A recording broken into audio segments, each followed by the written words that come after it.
ಗೊತ್ತಿಲ್ಲತ್ತೇನಿಲ್ಲ. ನೀವೇನು ಇಲ್ಲಿ ಬಂದು ನಿಂತ್ಕೊಳ್ಳೋದು ಅವಶ್ಯಕತೆ ಇಲ್ಲ. ನಂಬರ್ 1 ಆಗಿದ್ರೆ ಈಗ ಸರ್ಕಾರ ಸುಳ್ಳು ಅದೆಲ್ಲ ನಮ್ಗೆ ಗೊತ್ತಿದೆ. ನಿಮ್ಮ ಯಾವ್ದು ಕೂಡ ಎದುರು ಹಾಕೋದಿಲ್ಲ, ಮಾಡ್ತಾರೆ.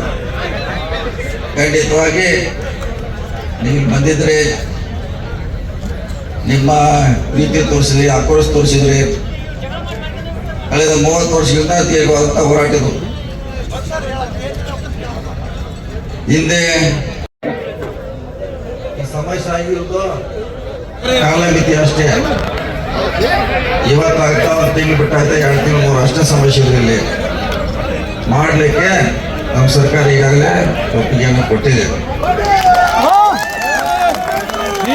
ಸರ್ಕಾರ ಅಂದ್ರೆ ಖಾಸಗಿ ತರ ಅಲ್ಲ. ಇವತ್ತು ನಾವು ಹೇಳ್ತೀವಿ, ನಾಳೆ ಮಾಡ್ತೀವಿ, ಆ ಥರ ಆಗೋಲ್ಲ. ಸರ್ಕಾರ ತಂದೆ ಆದ ಸಮಸ್ಯೆಗಳಿರ್ತಾವ. ಸರ್ಕಾರ ಅಂದ್ರೆ ಅದು ಮಾಡೋರಿಗೆ ನಾವು ಕಾಯ್ಬೇಕಾಗುತ್ತೆ. ಇದು ಒಂದೇ ಅಲ್ಲ, ಇತಿಹಾಸಗಳಲ್ಲಿ ನೋಡಿದಾಗ ಯಾವುದು ಕೂಡ ನಾವು ನಿಗದಿ ಮಾಡಿ ಟೈಮಲ್ಲಿ ಯಾವುದೂ ಕೆಲಸ ಆಗಿಲ್ಲ ಇಲ್ಲಿವರೆಗೆ. ಒಂದು ನಿಮಿಷ ಧರಣಿ ಸತ್ಯಾಗ್ರಹ ಕೂತಿದ್ರು. 3 ಸಾರಿ ಕೂತಿದ್ರು. 3 ಸಾರಿ ಸರ್ಕಾರ ಅವ್ರಿಗೆ ಹೇಳಿತ್ತು. ಒಂದ್ಸಾರಿ ಬೀದರ್ನಿಂದ ಹಿಡಿದು ಬೆಂಗಳೂರು ಪಾದಯಾತ್ರೆ ಮಾಡಿದ್ರು. ನಂತರ 40 ದಿವಸ ಕೂತಿದ್ರು. ಅವಾಗ ಸರ್ಕಾರ ಅವ್ರು ನೇಮಿಸಿತು, ನಾಳೆ ಮಾಡ್ಕೊಂತ ಹೇಳಿದ್ರು.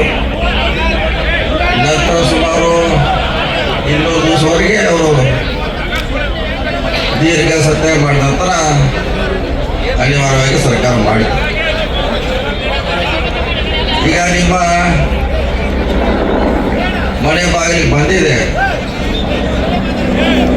ಈ ಸಂದರ್ಭದಲ್ಲಿ ನೀವು ಗಲಾಟೆ, ಬಿಜೆಪಿ, ಕಾಂಗ್ರೆಸ್, JDS ಅವ್ರ ಅವಶ್ಯಕತೆ ಇಲ್ಲ. ಬಂದಿದೆ ನಿಮ್ಮ ಮನೆ ಬಾಗಿಲಿಗೆ. ಎಲ್ಲರೂ ಕೂಡ ಅದನ್ನು ಪಡೆಯುವಂಥ ಪ್ರಯತ್ನ ಮಾಡೋಣ.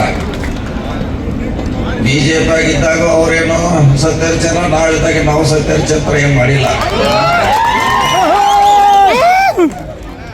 ಸುಮ್ಮನೆ ಬಟ್ಟ ಎಲ್ಲರೂ ಕತ್ಲಿದೆ. ಈಗ ಅವ್ರ ಅಪೋಸಿಷನ್ ಆಗತ್ತಾರ, ಚೀರಾಡಿ ಹೇಳ್ತಾರ. ಮತ್ತಿದ್ದಾಗ ಏನ್ ಮಾಡ್ರ, ಏನ್ ಮಾಡಕ್ಕಾಗಿಲ್ಲ. ಆಗಬಾರ್ದು. ಈಗ ಹೇಳಿದಾರೆ 2 ತಿಂಗಳಾಗ್ಬೋದು, 3 ತಿಂಗಳಾಗ್ಬೋದು. ನಮ್ಮ ಪ್ರಣಾಳಿಕೆಯಲ್ಲಿ ಇದೆ. ಸಿದ್ದರಾಮಯ್ಯ ಮಾಡಿ ಕ್ಯಾಬಿನೆಟ್ ಹೇಳಿದ್ದಾರೆ ಆಗ್ಬೋದು. ಮತ್ತು ನಮ್ಮ ತಿಮ್ಮಾಪುರ ಹೇಳ್ದಂಗೆ ಮುಂದಿನ ರಿಕ್ರೂಟ್ಮೆಂಟ್ ಅನ್ನ ನಾವು ತಡೆ ಹಿಡಿದಿದ್ವಿ. ಯಾವ ನೋಟಿಫಿಕೇಶನ್ ಆಗಿದೆ ಆಗಿ ಹೋಗಿದೆ. ಸೊ ಅದಕ್ಕೆ ಖಂಡಿತ ನಿಮ್ಮ ಮನೆ ಬಾಗಿಲಿಗೆ ಅವಕಾಶ ಬಂದಿದೆ. ಅದು ಪಡೆಯುವಂತ ಎಲ್ಲರೂ ಕೂಡ ಪ್ರಯತ್ನ ಮಾಡೋಣ. ಸೊ ನೀವು ಯಾವುದೇ ಪಕ್ಷದಲ್ಲಿ ಅದಕ್ಕೆ ತೊಂದರೆ ಆಗೋದು ಸಮಾಜಕ್ಕೆ. ಸರ್ಕಾರದಲ್ಲಿ ನಾವು ಎಷ್ಟು ಸಹನೆಯಿಂದ ಹೋಗ್ತೀವಿ ಅಷ್ಟದ ಸ್ಪಂದನೆ ಮಾಡಬೇಕು. ಯಾಕೆ ನಮ್ಮಿಂದ ವ್ಯತಿರಿಕ್ತ ಆಗಬಾರ್ದು, ಸಮುದಾಯಕ್ಕೆ ಅನ್ಯಾಯ ಆಗಬಾರ್ದು. ಅದಕ್ಕಾಗಿ ತಾವೆಲ್ಲ ತಮ್ಮ ಶಕ್ತಿ ಗೊತ್ತಿದೆ, ಸರ್ಕಾರಕ್ಕೆ ಗೊತ್ತಿಲ್ಲತ್ತೇನಿಲ್ಲ. ನೀವೇನು ಇಲ್ಲಿ ಬಂದು ನಿಂತ್ಕೊಳ್ಳೋದು ಅವಶ್ಯಕತೆ ಇಲ್ಲ. ನಂಬರ್ 1 ಆಗಿದ್ರೆ ಈಗ ಸರ್ಕಾರ ಸುಳ್ಳು ಅದೆಲ್ಲ ನಮ್ಗೆ ಗೊತ್ತಿದೆ. ನಿಮ್ಮ ಯಾವ್ದು ಕೂಡ ಎದುರು ಹಾಕೋದಿಲ್ಲ, ಮಾಡ್ತಾರೆ. ಖಂಡಿತವಾಗಿ ನೀವು ಬಂದಿದ್ರೆ ನಿಮ್ಮ ಪ್ರೀತಿ ತೋರಿಸಿದ್ರಿ, ಆಕ್ರೋಶ ತೋರಿಸಿದ್ರಿ. ಕಳೆದ 30 ವರ್ಷಗಳಿಂದ ದೀರ್ಘವಾದಂಥ ಹೋರಾಟ ಇದು. ಹಿಂದೆ ಮಹಾರಾಷ್ಟ್ರದ ಮರಾಠವಾಡ ವಿಶ್ವವಿದ್ಯಾಲಯಕ್ಕೆ ಬಾಬಾ ಸಾಹೇಬ್ ಅಂಬೇಡ್ಕರ್ ಅವರ ಹೆಸರು ವಿಷಯ ಬಂದಾಗ ಸುಮಾರು 20 ವರ್ಷಗಳ ಹೋರಾಟ ಆಯ್ತದ. 20 ವರ್ಷಗಳ ಹೋರಾಟ ಆಯ್ತಪ್ಪ ಅಂಬೇಡ್ಕರ್ ಹೆಸರು ಇಡ್ಲಿಕ್ಕೆ. 100 ಜನ ಪೊಲೀಸ್ ಫೈರಿಂಗ್ ಸತ್ತೋದ್ರು. 20 ವರ್ಷ ನಂತರ ಸರ್ಕಾರ ಅಗ್ರಿ ಆಯ್ತು ಹೆಸರು ಇಡ್ಲಿಕ್ಕೆ. ಅವ್ರು ಬಾಬಾ ಸಾಹೇಬ್ ಅಂಬೇಡ್ಕರ್ ಅಷ್ಟೇ ಹೆಸರು ಹಿಡಿದಿಲ್ಲ, ಅದ್ರ ಮುಂದೆ ಮರಾಠವಾಡ ಬಾಬಾ ಸಾಹೇಬ್ ಅಂಬೇಡ್ಕರ್ ಸೇರಿಸಿನವರು. ಅಂದ್ರೆ 26 ವರ್ಷ ನಂತರ ಅಷ್ಟು ಜನ ನಾವು ಕಳ್ಕೊಂಡು ಕೂಡ ಬಾಬಾ ಸಾಹೇಬ್ ಅಂಬೇಡ್ಕರ್ ಹೆಸರು ಹಿಡಿದಿಲ್ಲ ಅವರು. ಅದರಲ್ಲಿ ಮುಂದೊಂದು ಮರಾಠವಾಡ ಸೇರಿಸಿದವರು. ಅಂದ್ರೆ ನಾವೆಲ್ಲ